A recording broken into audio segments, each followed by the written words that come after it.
Thank you, Mr. Chairman, and as a former member of this subcommittee, I so appreciate the chairman holding this panel and having this testimony here today. And I wanted to come here today because this is a priority issue to me.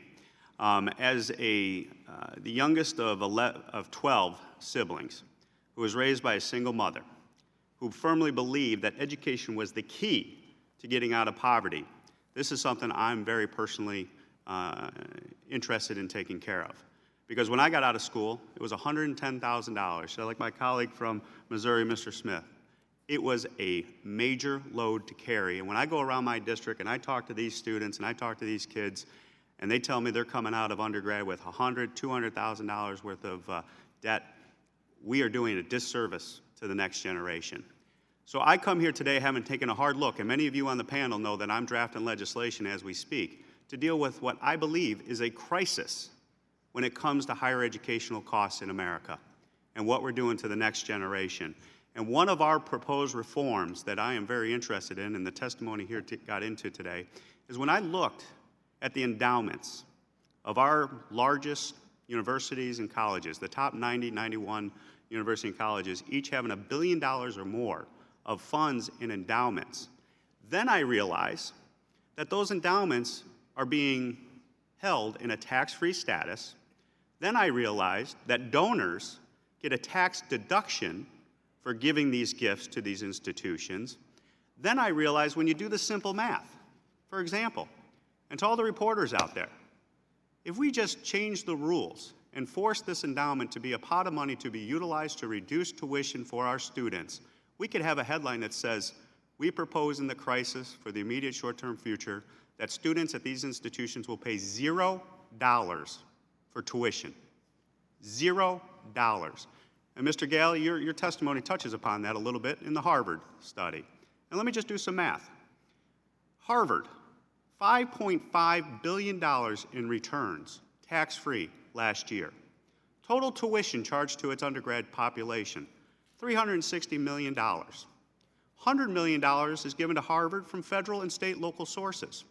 So when my colleague from New York talks about why is this an issue or why are we even discussing this, I would propose something to you. In order to keep that tax-free qualification that we're referring here today, maybe we mandate that the endowments take their earnings, just their earnings, not their principals, so we don't get into the sustainability issue that some of you expressed here today, and mandate it goes to tuition relief to the students that are going there. Plus the $100 million that your institutions get in these high endowment level institutions, that goes to other institutions across America, to the other schools that don't have this size of endowment. That's $100 million that would be going from Harvard to a different institution and allow those costs to be lowered at those institutions. Take Yale, $3 billion return on their endowment, $291 million of tuition charged to its undergrad population. If you just took 10% of that money and gave it to the kids that are going to school there, you wouldn't have to charge one kid a dime to go to that institution. That is addressing this crisis, in my opinion. Texas, which has the second largest endowment, I believe, $339 million worth of tuition. It's getting a $3 billion return on its endowment each year tax-free. And I'm not even talking about what your endowment managers are making off of that return. Some of these endowment managers are making $200, $300 million just off of that return on an annual basis. Talk about going after the top 1%. This is an opportunity to address this crisis that our kids in America are facing. And I would hope my colleagues on the other side would join me in these types of reforms and looking at this resource and saying maybe we can utilize this to address this crisis and go forward. And Mr. Hartle and Ms. McCourt, you actually gave me some information today because the restriction on the gifts to from these donors and to your institutions, I think the benefit of being on this committee, you say the law restricts you, we can change the law. We write the law. That's what we're here for. Because the donors, if they were then told that, hey, if I have to give money to an institution and I'm going to lose my tax deductibility, maybe the conversation you could have with that donor was going to be a little bit different and say, do you really want to give us that taxable gift as opposed to a non-taxable or a tax deduction gift that we could do if we change the rules so these restrictions are out the door? So this is an opportunity.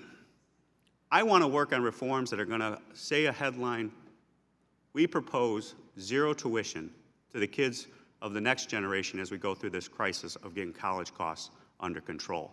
To me, this is a great opportunity.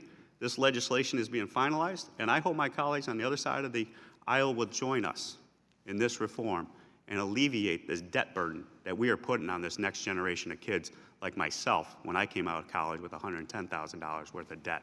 It's not right, it's wrong, and I care about these kids, and we're going to make sure these kids get the education that get them out of poverty and enjoy the opportunity of America. With that, I yield back.